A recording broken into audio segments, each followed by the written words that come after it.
Something moves past our corner of the solar system on a schedule, and no one can tell you what it is. Sit with that for a second. Not because it's terrifying, because it's the kind of thing that shouldn't be possible in the year we live in. We have telescopes that can see galaxies from when the universe was barely old enough to make stars. We have spacecraft leaving the solar system right now, carrying gold records with our music on them. And yet, something can slip through the neighborhood on what looks like a rhythm and leave us shrugging. You'd think we'd have this sorted. You'd think, with all the money and all the mirrors and all the clever people staring upward, there would be nothing left to surprise us close to home. That's the belief. The belief is that the sky above us is mapped, cataloged, filed away, understood. The truth is stranger and, honestly, far more fun. The truth is that the space around Earth is enormous, mostly dark, and full of things that are small, fast, faint, and easy to miss. The gap between what you assume we know and what we actually know is wide enough to fly something through 12 years apart, if the pattern holds.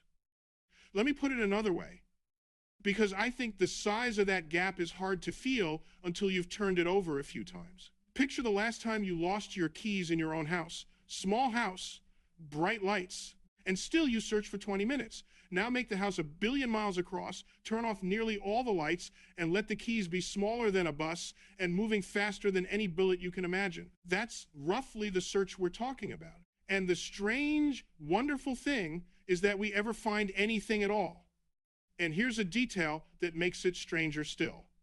The lost keys at least stay where you dropped them. They wait for you.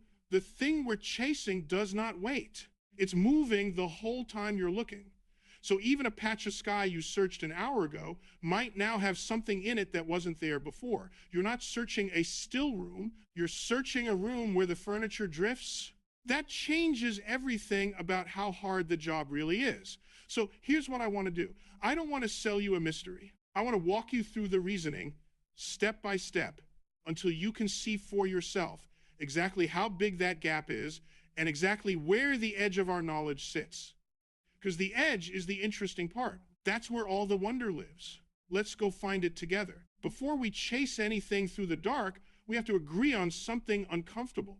We have to agree on how little seeing actually tells us. You look up at night and you feel like you're seeing the universe. You're not. You're seeing a tiny, biased sample of it filtered through the one narrow trick evolution handed you. Your eyes catch a sliver of light, a sliver, and most of what's out there gives off no light at all, or gives off light your eyes were never built to catch. Start with the simplest fact. Space is mostly empty and mostly dark. A rock the size of a bus, drifting between here and the moon, reflects almost nothing back to us unless the sun happens to be hitting it at the right angle from our point of view. No angle, no reflection, no detection. It could pass, and the only record of it passing would be the fact that it was there and then it wasn't. Nobody watching, nobody knowing. Think about what that reflection actually depends on. The rock has to be lit. The light has to bounce toward us and not away. The rock has to be dark enough not to be a star and bright enough to register at all. A lump of charcoal black material, and plenty of the small bodies out there are exactly that color, reflects only a few % of the light that lands on it.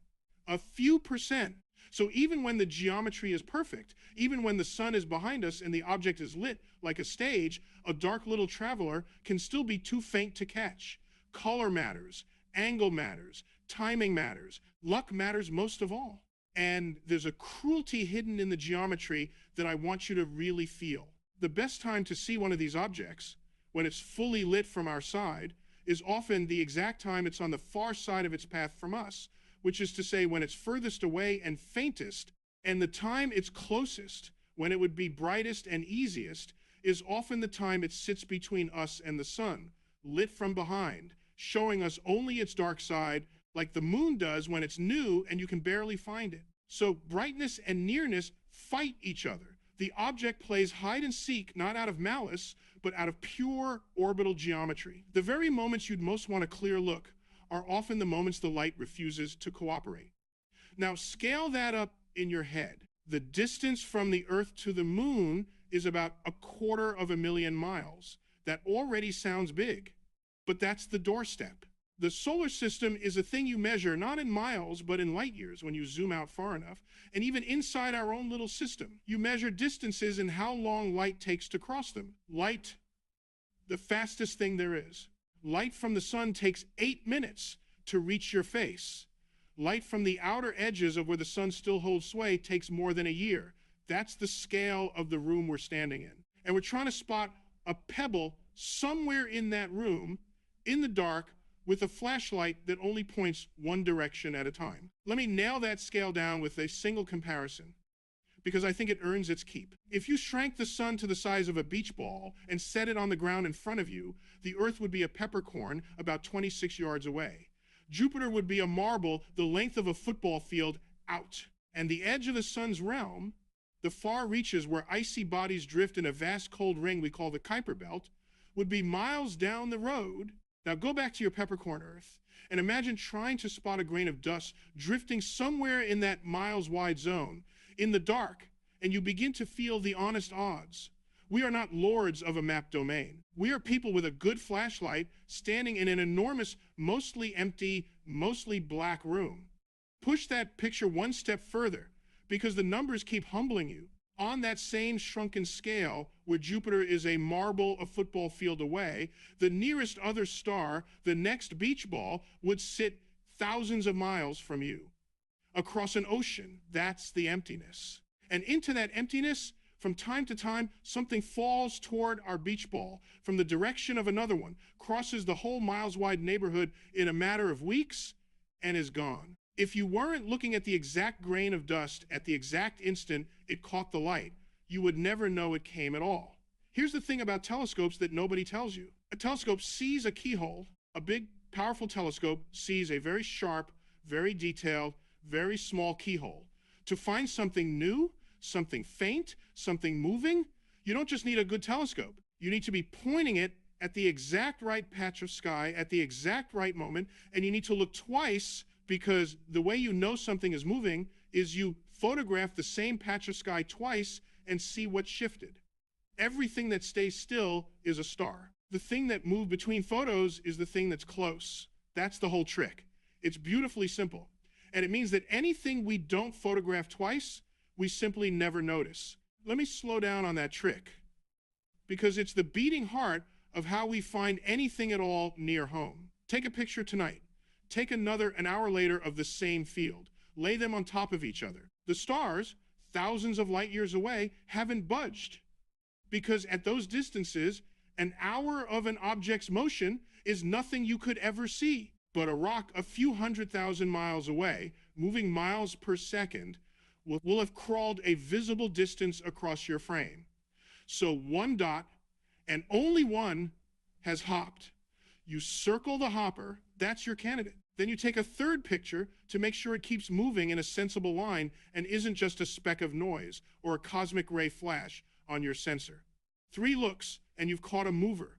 Miss any one of those 3, and the object was never in your records to begin with.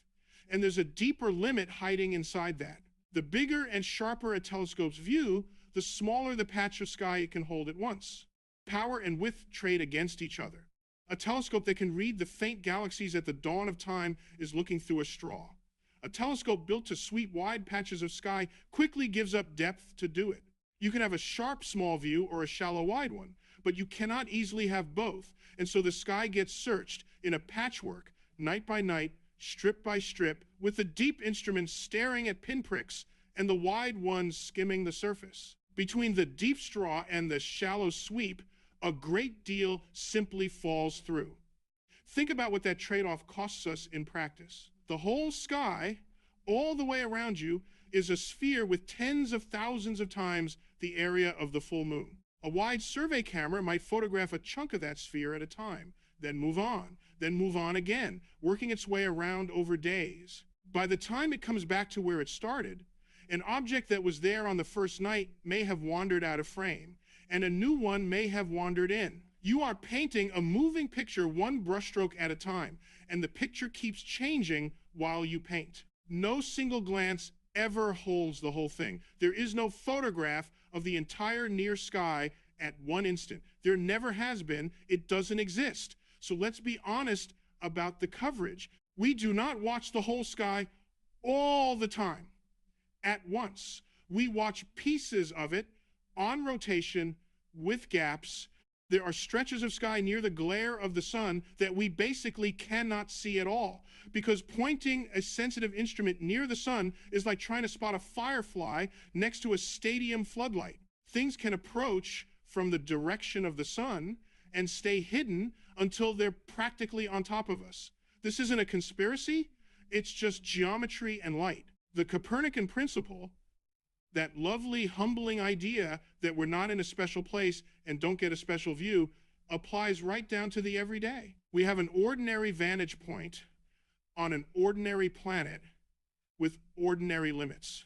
And that blind zone toward the sun is not a small oversight, it's a permanent structural hole in our watching. Anything on a path that brings it in from the daytime side of Earth is riding in on the one road we cannot cover. We have more than once been surprised by smaller objects that passed close and were only noticed after they'd already gone by, precisely because they came out of the sun's glare. Not because anyone failed, because there is a direction we physically cannot look while the sun sits in it. Half the sky at any given moment is the day sky drowned in blue. The dark half is all we ever get to search, and it's a different dark half at different times of year. And weather takes its cut, and daylight takes its cut, and the moon takes its cut. Half of every day, the sky above you is blue and useless for this work. When the moon is full and bright, the faint things drown in its wash. Clouds close the eye entirely. Even the best ground-based survey loses whole nights, whole weeks, to nothing more exotic than a storm front. Stack all those gaps together: the sun's glare, the daylight, the moonlight, the weather, the narrow patches, the need to look twice, and you start to see that our coverage of the near sky is not a solid wall of watching. It's a net with a great many holes. Small, fast, faint things slip through the holes as a matter of routine. Let me total up that net for you, roughly, so the holes stop being an abstraction. Start with the whole sky. Throw away the half that's daylight of the night half. Throw away the part too near the sun's glow at dusk and dawn. Throw away the part washed out when the moon is bright, which is a good chunk of every month. Throw away the nights lost to cloud, which in most places is a real fraction of the year. Throw away the sky too low on the horizon, where you're looking through too much thick air to see anything faint. And of what's left, remember that any given telescope is only pointed at one small piece of it at a time. Multiply all those subtractions together, and the honest fraction of the near sky under careful watch at any moment is small, not zero, small. A net with more hole than string. And this is where I need you to really feel the shape of what we're doing. Every claim I make from here has to survive one question. What would have to be true for this to be false? That's the test. That's the whole game of knowing anything about the sky. A good idea about the universe is one you could kill with the right observation. We call that being falsifiable. If nothing could ever prove an idea wrong, it isn't really telling you anything about reality. So when I say something might pass every 12 years, the honest version of that isn't trust me. The honest version is, here is what we'd expect to see if it's real, and here is what we'd expect to see if it's nothing, and here is why we can't yet tell the two apart. That gap, that exact measured gap, is the subject of everything that follows. Hold on to it. Let me hand you your first thought experiment, because I think it'll change how you picture all of this. Imagine you're standing in a field at night, pitch dark, and I tell you that once, years ago, a bird flew over the field. You didn't see it, nobody did, but someone found a single feather on the grass the next morning, and from that one feather, they worked out the bird's size, its speed, roughly the direction it came from, and the fact that it wasn't quite behaving like the birds, you know? That's not a fantasy.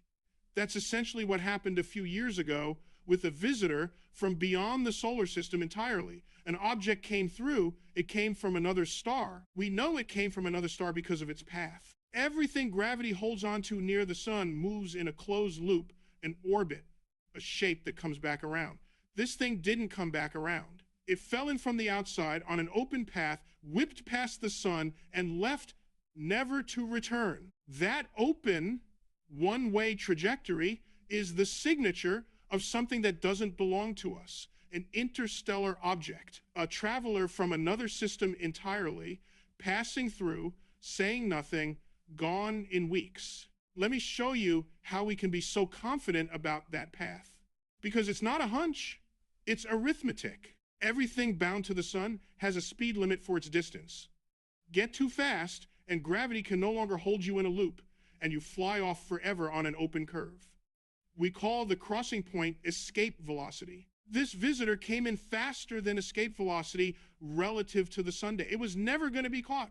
It was never one of ours. And you can read that in the shape of the curve alone, the way you can read from a single glance whether a thrown ball is coming back down to you or has been fired clean over the horizon. The math of orbital mechanics doesn't care how you feel about it. Open curve, foreign traveler. Case closed on that much, at least. And here's how you'd actually tell the two curves apart. In your armchair, with nothing but the picture in your head. A ball you toss up comes back because it never beat the pull holding it down. An orbit is the same idea, just going sideways fast enough to keep missing the ground forever. A closed loop that returns, but push past a certain speed and the loop opens up. It stops being an ellipse, a stretched circle, and becomes a curve that flares outward and never closes, a path that comes in once, bends around the sun, and heads back out to infinity. Astronomers measure the exact shape of the incoming curve from just a handful of positions over a few nights. If the shape is open, the object came from outside and is leaving forever. No belief required. Just the geometry of the path. Read off a few dots on a few photographs. Now here's the turn, and it's a good one. As this object left, it sped up just a little. But it sped up in a way that gravity alone couldn't explain. When you do the arithmetic of orbital mechanics, when you add up all the pulls from the sun and the planets, you get a predicted path. This object drifted off that predicted path. It showed a small non-gravitational acceleration, a gentle push from something other than gravity. And that's not supposed to happen for a bare rock. What pushes a thing in space without gravity? Usually gas. When ice on a comet warms up near the sun, it turns to vapor and jets off one side. And that jet acts like a tiny engine, nudging the object along. That's the ordinary, boring, almost certainly correct explanation. And I want to be clear, I lean toward it hard. But there was a wrinkle. Normally, when a comet does that, you see the gas, you see a tail, a fuzzy, glowing cloud of released material. With this visitor, the push was there, but the obvious plume was hard to pin down. So you're left with a small, precise, measured mystery. Something nudged it. We're not certain what.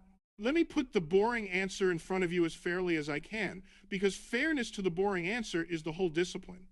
A comet is essentially a dirty snowball. Frozen gases, dust, ice, bring it near the sun. And the frozen gases don't melt into puddles, they leap straight to vapor, and that vapor rushes off the sunlit side, like steam off a kettle, held sideways. Newton's old rule, every push has an equal push back, means the escaping vapor shoves the comet the other way. A tiny thrust, enough, over weeks, to nudge the object off the path that gravity alone predicted. That is exactly the size and kind of push this visitor showed. The only thing missing was a bright, obvious tail. And there are perfectly ordinary reasons a tail might be faint, or made of stuff that doesn't glow much, or simply hard to catch in the short window we had. The engine likely ran. We just didn't get a clean look at the exhaust. And notice how small a push it took to raise the question. We're not talking about the object swerving or braking. We're talking about it arriving a little ahead of where pure gravity said it should be, by an amount you'd measure with patience and precision, not with your eyes. That's the level we operate at out here. A whisper of extra motion, teased out of careful measurement, becomes a genuine puzzle worth arguing over. The venting gas answer fits the whisper beautifully. It just needs the gas to be there in a form we struggled to see clearly, and comets have surprised us before with what they vent and how. The front-runner explanation is ordinary. The honesty is in admitting we didn't get to watch the engine run. Sit with the implication, because it's bigger than one rock. If a thing can fall in from another star, pass close, behave slightly strangely, and leave before we've fully figured it out, then our neighborhood is not the sealed catalog box we imagined. It's a road. Things travel on it. Most of them we never see at all, because we only caught this one by luck, at the right angle, at the right moment, with the right telescope pointed at the right keyhole. For every one we catch, how many pass unseen? That's not a spooky question. It's an arithmetic one. And the arithmetic says many. The ones we notice are the exceptions, the dark ones, the small ones, the ones that come from behind the sun's glare, sail through, anonymous. And here's what almost nobody sits with. The reason we could say anything at all about that visitor is the same reason we can say something about a possible 12-year rhythm. We reason backward from a trace. We don't need to see the whole thing clearly. We need a few good data points and the willingness to follow the logic where it goes. One feather, a size, a speed, a direction, an oddity. That's the method. It's not magic. It's just paying very close attention to the little that gets left behind. And once you've caught one interstellar object, you know with certainty that there are others, because the odds of the very first one you ever spot being the only one that ever passed are absurd. Where there's one feather, there's a sky full of birds. And there's a second interstellar visitor now too, caught more recently, which drives the point home harder than any argument could. Because once is a story, twice is a population. If you found two feathers in your field in the space of a few years, using detection methods you already know are full of holes, you would not conclude that exactly two birds have ever flown over. You'd conclude the sky is thick with them, and you've only just started catching the ones that happen to drop a feather where you're standing. That's the honest reading. Not how remarkable a visitor, rather, how many did we miss to catch these? Let me take you somewhere new now, and I want you to notice it has the same shape as what we just did. We're going to reason from a trace again, but this time the trace is a pattern in time rather than a single passing object. And patterns in time are where the human brain gets both brilliant and dangerous, so we have to be careful together. You are a pattern-finding animal. It's your superpower and your weakness. Your ancestors survived because they noticed that the rustle in the grass sometimes meant a predator, and it was cheaper to run from 100 harmless rustles than to ignore the one that wasn't. So your brain is tuned to see rhythm, cycle, recurrence, even where there's none. Show a person any string of events, and they will start to feel a beat in it. This is exactly why a claim like something passes every 12 years needs the harshest test, not the softest. Because you want it to be true, you're built to want it to be true, you can catch yourself doing it. Think of how you find faces in clouds, in wall sockets, in the front of a car. Nobody put those faces there. Your mind supplied them. Because a brain that sees a face where there is none loses nothing, while a brain that misses a real face in the grass might lose everything. The same machinery that paints faces onto clouds paints rhythms onto scattered events. Give me any handful of dates, and I promise you I can find a number that almost fits the gaps between them. Almost.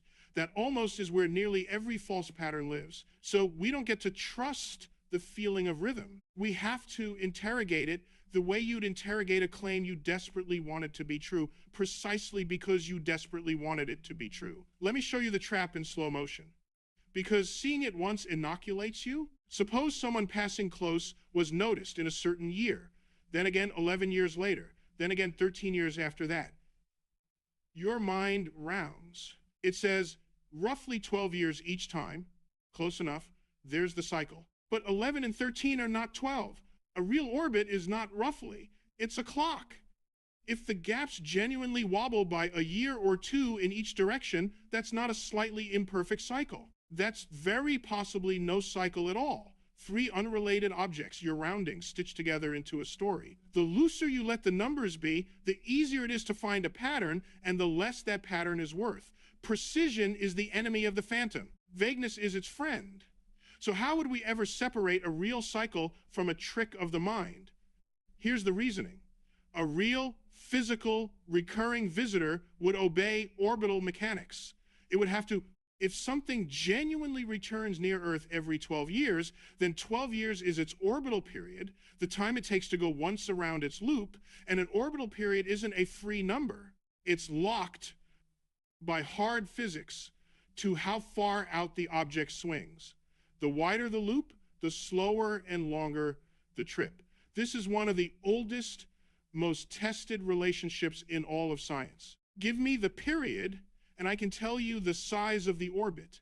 Give me the orbit, and I can tell you the period. They come as a pair. You can't have one without the other. So a 12-year period isn't vague. It's a specific claim. It says there is an object on a loop that takes 12 years, which pins down roughly how far it wanders from the sun, which tells us where to look and when. That's the beautiful thing. A genuine cycle makes a prediction. It says, and it will be back, roughly here, roughly then. And a prediction is something you can test, something falsifiable. If the thing shows up on schedule at the predicted place, the idea gets stronger. If it doesn't, the idea dies, and it deserves to. That's how this works. That's the difference between a cycle and a coincidence. And notice what this rules out. A real cycle cannot pick its return date freely to suit the story. The physics won't allow it. Once you claim 12 years, you have handed hostages to fortune. You have committed to a distance, a speed at each point in the loop, a direction of approach, a brightness that rises and falls in a predictable way as the object nears the sun and recedes. Every one of those is a place the claim could be caught in a lie. That's not a weakness in the idea. That's the very thing that would make it worth believing. An idea with that many ways to fail, which nonetheless keeps passing the tests, has earned your trust. An idea that can wriggle out of every check has earned nothing. Now, here's the turn. There's a famous number in our own sky that runs on roughly this rhythm, and it teaches the whole lesson. Jupiter, the giant, takes about 12 years to go once around the Sunday, 12 years. And Jupiter is a gravitational bully. Its pull herds, smaller objects, traps them, flings them, resonates with them. There are whole families of asteroids locked into rhythmic relationships with Jupiter's orbit, marching in step with the giant.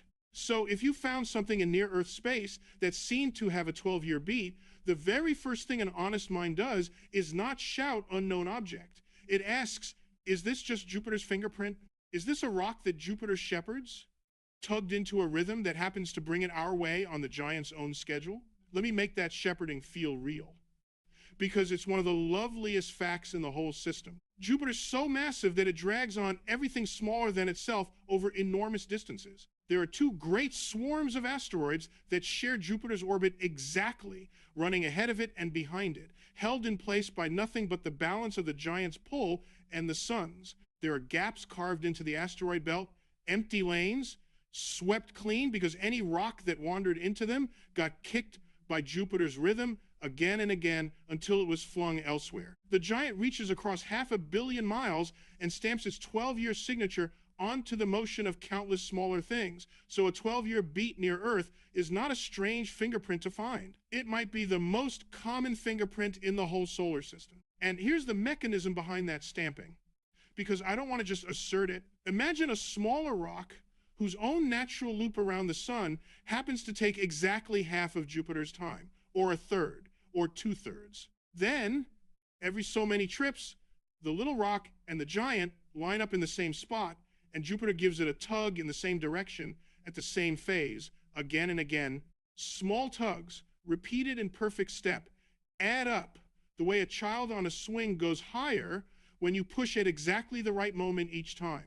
That repeated, well-timed push locks the small body into a rhythm tied to Jupiter's own. We call that a resonance. It's not exotic. It's the most ordinary music in the solar system, played on the strings of gravity, and its tempo over and over comes back to that 12-year beat. Feel how that reframes it. The 12-year rhythm might not be mysterious at all. It might be the most natural thing in the world, the signature of the biggest planet in our system, stamping its period onto smaller travelers, some of which loop through the inner solar system and pass, faint and small, near enough to notice if you happen to be looking. Occam's razor, that principle that says don't invent a complicated cause when a simple one already fits, points us here first. A shepherded rock beats an exotic visitor until the shepherded rock is ruled out, but, and this is the part I love, ruling it out is hard, and being unable to rule it in is exactly why the honest answer stays open. Because to confirm it's a Jupiter-driven rock, you'd need to actually track the thing across multiple passes, nail down its orbit, and watch it obey. And if the object is small and faint and only visible for a short window each time it comes near, you might get one clean look, then 12 years of nothing, then another brief look. That's not enough passes to lock it down for certain. So you end up in this genuinely fascinating limbo. You have a hint of a rhythm, you have a perfectly ordinary candidate explanation, and you don't have enough looks to close the case either way. That's not failure. That's the frontier. That's what the frontier actually feels like from the inside. Precise about the rhythm, precise about the likely cause, precise above all about why we can't yet be sure. And think about how long 12 years really is when it's your unit of measurement to gather even 3 clean looks at such an object. You'd need 3 decades of patient watching, with the sky cooperating, the object bright enough, and nobody looking away at the wrong moment. A single career might see 2 or 3 returns. A single survey might catch one and miss the next because a storm rolled in or the object slid too close to the sun's glare on its way past. This is science on a human generational timescale, where the data comes in so slowly that a firm answer might outlive the people who first asked the question. That's not a flaw.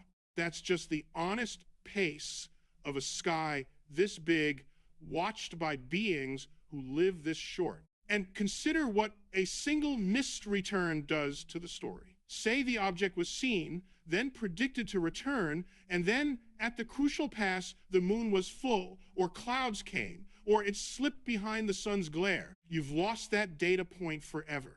It won't come round again for another 12 years, and by then, the people who cared most may have moved on, retired, or died. Whole questions in this field advance one grudging observation at a time, separated by more than a decade, each one hostage to weather and geometry and luck. That is a strange and humbling way to learn anything. It asks a patience that outlasts a lifetime. Let me take you to a third place. And again, notice the shape is the same. A trace, a turn, an implication we have to sit with. This time, I want to zoom out to the biggest possible frame because it changes what something we can't identify even means. Here is the frame. We have almost certainly never made a full, careful inventory of the smaller bodies that pass through the inner solar system. Not the big dangerous ones. We've worked hard on those. The small ones, the ones a few tens of meters across or smaller. There could be an enormous population of these on long, looping paths, most of them faint, most of them only briefly visible, most of them coming and going without a single human being logging their passage. And here's the part that reframes the whole 12-year question. With a population like that, some object will always seem to fit some rhythm just by chance because there are so many of them on so many different loops. Let me give you a feel for the numbers because they matter here. For the biggest near-Earth objects, the mountain-sized ones, we've found the great majority, good.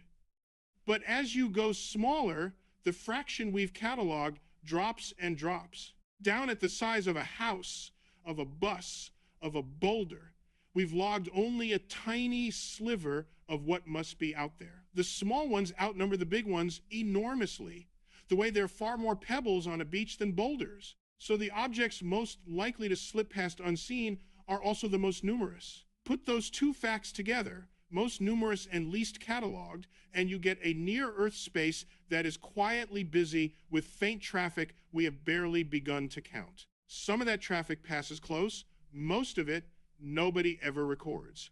And here's why the smallest ones dominate, reasoned out from first principles. When big things break, they make many small pieces, never the other way around. Every collision out there, every ancient smash between larger bodies, showers the neighborhood with fragments, and each fragment is smaller than the thing it came from. So the deep past keeps grinding big into small, and small into smaller, and the count climbs steeply as the size drops. For every mountain-sized object, there are vastly more the size of a building, and vastly more again the size of a car, and so on down. Which means the true population of near-Earth travelers is overwhelmingly made of exactly the objects too faint for us to catch.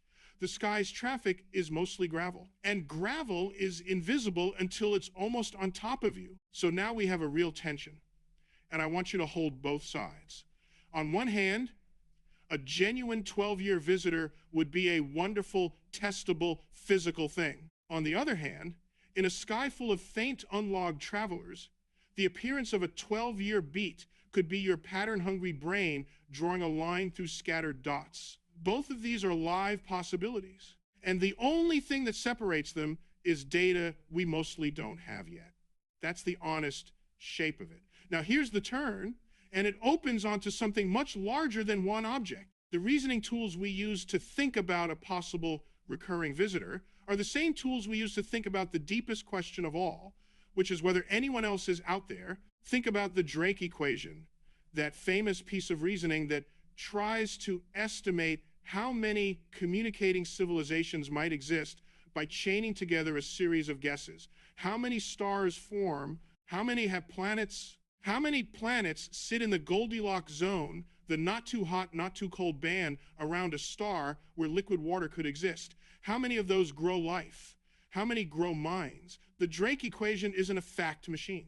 It's a way of organizing your ignorance. It shows you exactly which numbers you don't know and how much each one matters. And here's the thing that thrills me about it. When it was first written down, almost every one of those numbers was a pure guess. How many stars have planets at all? Nobody knew. Could have been most of them. Could have been a rare few. And then, over the last few decades, we started actually finding planets around other stars. An exoplanet here, an exoplanet there, and then thousands of them until we could say with real confidence that planets are common, that most stars have them, that worlds in the Goldilocks zone are not rare freaks. One of the great unknown numbers in that chain of reasoning got filled in not by argument, but by observation. That's the pattern. You don't win these questions by being clever. You win them by finding the data that turns a guess into a measurement. And notice how we filled that number in, because it's the same trick again, reasoning from a trace. We can't see most of those planets directly. They're too small, too dim, drowned in the glare of their star, the firefly next to the floodlight all over again. So how do we know they're there? We watch the star. When a planet crosses in front of its star from our angle, the star dims by a whisper, a fraction of a percent, and then brightens again. And if that dip repeats on a strict schedule, you've found a world by its shadow. A trace, not the planet itself, but the mark it leaves. From one feather, the bird. From one repeated flicker, an entire other world. Same method. From a rock near Earth to a planet hundreds of light years away. And then, standing right beside it, is the Fermi paradox, which is really just a sharp question. If the universe is old and vast, and if the ingredients for life seem common, then the galaxy should have had time, oceans of time, to fill up with travelers and signals and traces. So where is everybody? Why is the sky so quiet? That silence is data too. The absence of an obvious technosignature, an unmistakable sign of technology, and the absence of an obvious biosignature, a chemical fingerprint of life in another world's air, both of those absences tell us something. They put limits on how loud and how common our neighbors can be. And here the light speed limit does something cruel and clarifying to the whole question. Even if a neighbor exists, the distances are measured in light years. And a light year is how far light travels in a year, which is the fastest anything can go. The nearest stars are a handful of light years off.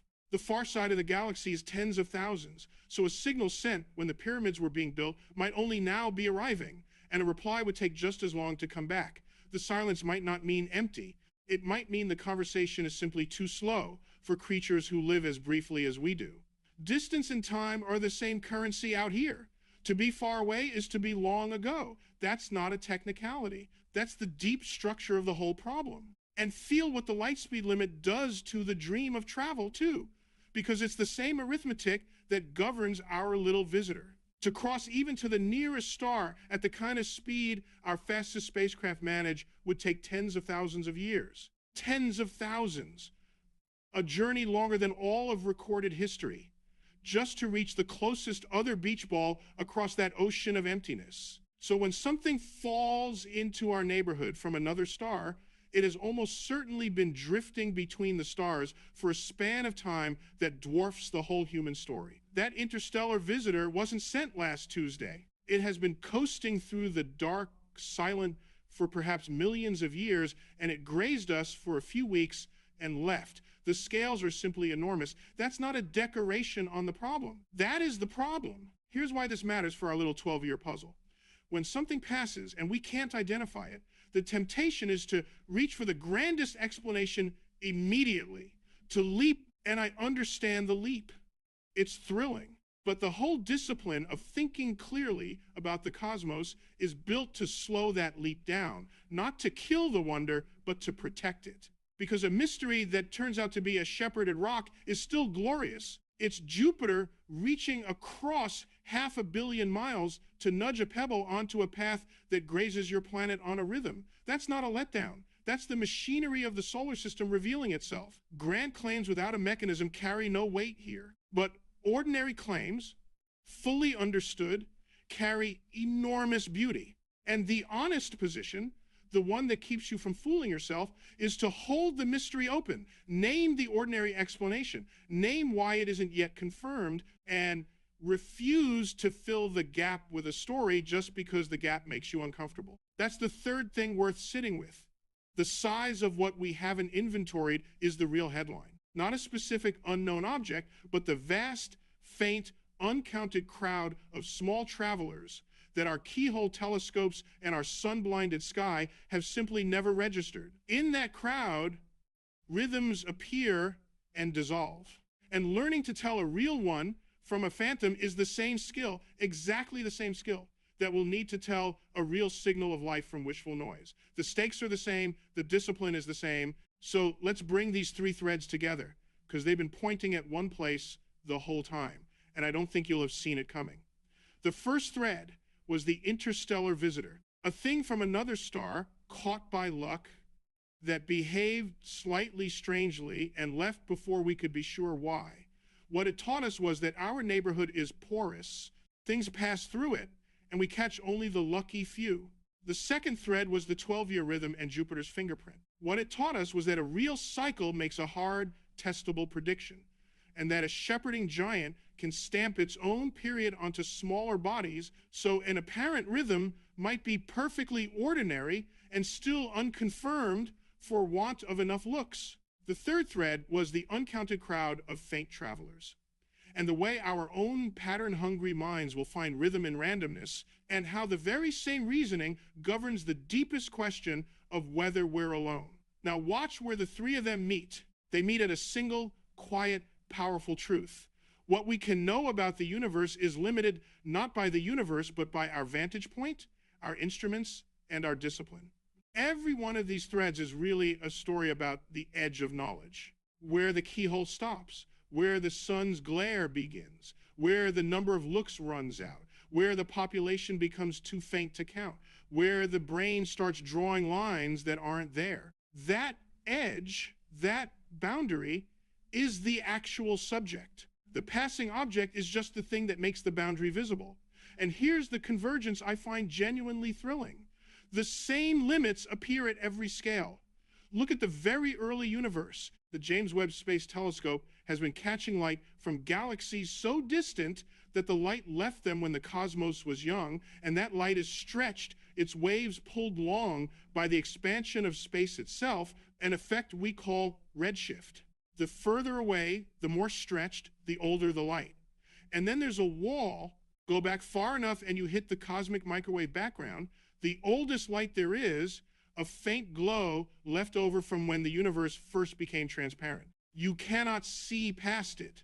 not with a bigger telescope, not ever. It's a hard limit on what can be known, an edge baked into reality. And that early universe light did something to our confidence too, which fits our whole story. When those deep images came back, some of the galaxies looked older, bigger, more settled than the reigning ideas said they had any right to be that soon after the beginning.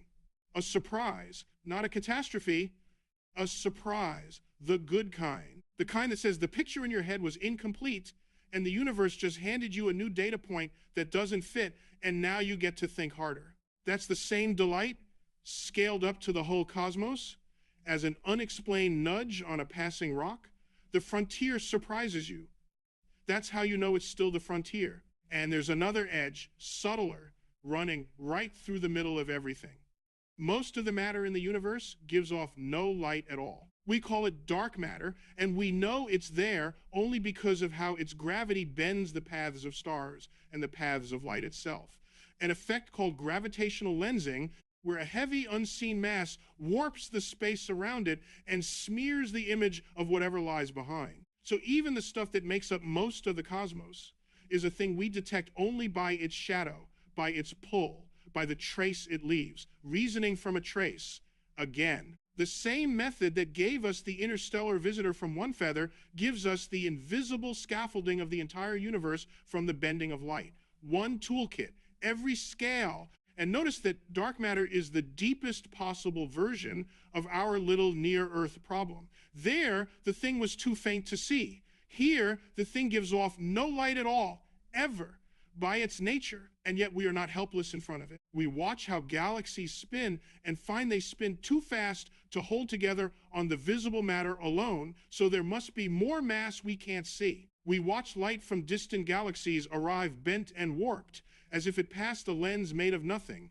and we map the invisible mass from the shape of the distortion. Absence, read carefully, becomes presence. The unseen, reasoned about honestly, becomes known. That is the whole art, from a pebble near Earth to the dark scaffolding of the cosmos. Do you see the rhyme? At the largest scale, an edge you cannot cross. At the smallest, close to home scale, an edge made of glare and keyholes and too few looks. Same lesson. Everything we know is bounded, and the honest move is always to state exactly where the boundary sits.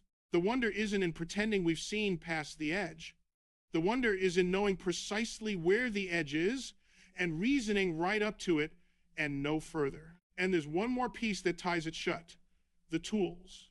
The interstellar visitor was understood through orbital mechanics and the tiny non-gravitational push. The 12-year rhythm is judged by orbital mechanics and the locked relationship between period and distance. The uncounted crowd is estimated by the same physics of escape velocity and orbits and the light speed limit that tell us how long anything takes to cross these enormous distances. And the question of life is framed by the Drake equation and the Fermi paradox and the search for a biosignature or a technosignature.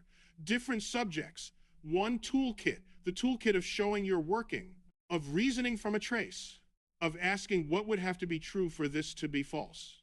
That toolkit is what a scientific literacy actually is, not a pile of facts, a way of standing at the edge of the known without falling off into fantasy. That's the convergence. A passing object, a possible rhythm, a hidden crowd, and the whole vast universe all teaching the same single thing. The gap between what you believe and what is known is real, it is measurable, and it is the most interesting thing in the room. So, let's bring it home.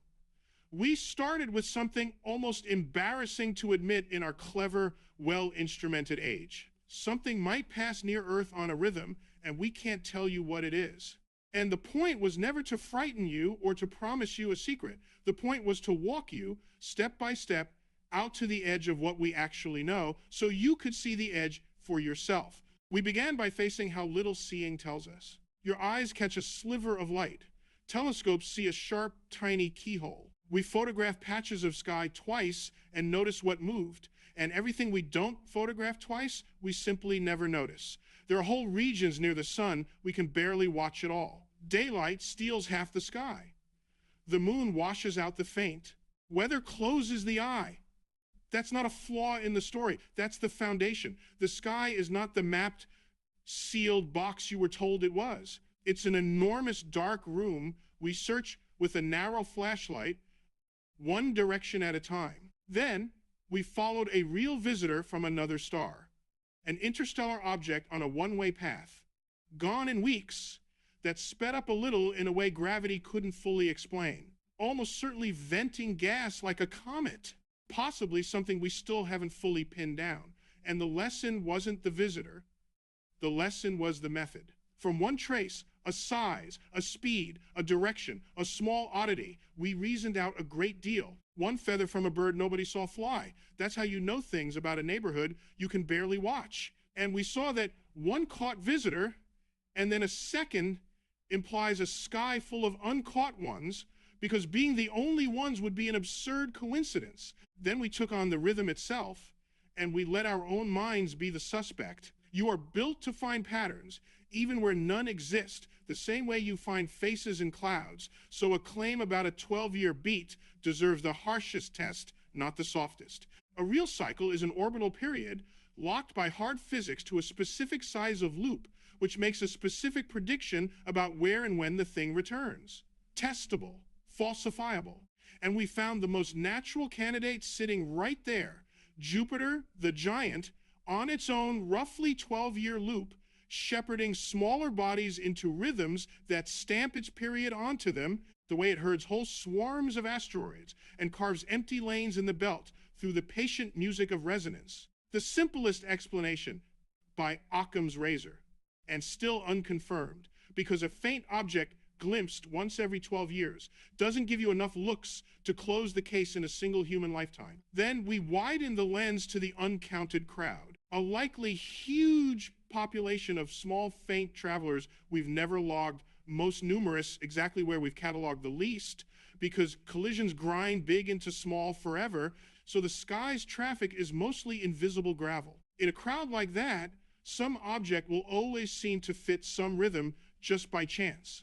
And we saw that telling a real cycle from a phantom is the very same discipline we'll need to tell a real sign of life from wishful noise. The same discipline behind the Drake equation and the Fermi paradox and the silent sky, where distance and time are the same currency, and even a real neighbor might be too far, which is to say, too long ago, to hear. And it all converged on one place. Every thread was a story about the edge of knowledge and where exactly it sits. The same limits show up at the scale of a nearby pebble and at the scale of the whole cosmos, all the way out to the cosmic microwave background, the oldest light, the wall you cannot see past, no matter how good your telescope. And even in the dark matter, we know only by its pull and its bending of light. Everything we know is bounded. The honest, thrilling work is to name the boundary precisely and reason right up to it. Now, let me be straight with you about what is genuinely still open, because I'd be breaking my own rules if I tidied this up. We do not actually know whether there is a specific object on a clean 12-year path near Earth. That remains honestly an unsettled question, more likely to be a mix of ordinary shepherded bodies and the mind's love of rhythm than a single mysterious traveler, but not closed. We do not have a full inventory of the small, faint population, so we can't yet say how often something passes unseen. And we cannot yet fully explain every subtle nudge on every interstellar visitor we catch, though gas venting remains the front runner by a wide margin. Those are the open edges. I'm not going to pretend they're closed to make a neater ending. The whole point is that the honest answer to the biggest questions is a bounded "we don't know yet," and here is exactly how far the boundary sits. That's not a disappointment. That's an invitation. Every one of those open edges is a place where a single good observation, a second look, a wider survey, a patient watch of the sky near the sun could turn a maybe into a yes or a no. The case is open precisely because it's answerable. And here's something worth holding on to. We are living right now at the moment when the wide sweeping surveys are finally coming online. The ones built not to stare through a straw, but to photograph enormous strips of sky again and again, night after night, catching what moved. The very holes in our net that let these travelers slip through are the holes we are, at last, beginning to close. And maybe that's the real gift of the whole thing. Not a monster in the dark, not a secret withheld from you, but the plain, astonishing fact that we live at a moment when these questions are genuinely open and genuinely reachable. Something may pass on a rhythm we haven't confirmed. A crowd of faint travelers may drift through unlogged. The oldest light in existence marks a wall we'll never cross. And you, sitting wherever you are, can follow the reasoning to the exact edge of every one of those and stand there and understand precisely what is known and what is not. That's the cosmic perspective, not feeling small. Feeling capable of knowing where the edge is. I hope this gave you something to turn over the next time you look up. That the sky is not a finished map but a live frontier. And that the most honest, most beautiful thing anyone can say about the universe is where our knowledge stops and why. If you enjoyed thinking this through with me, and if you'd like to keep standing at these edges together, I'd be grateful if you'd subscribe. No urgency to it. Just, if this is the kind of wondering you want more of, that's how you'll find the next one. Thank you genuinely for giving this your time and your attention. It means a great deal that you spent it here, thinking about the dark and the light and everything still waiting to be known. Until the next one,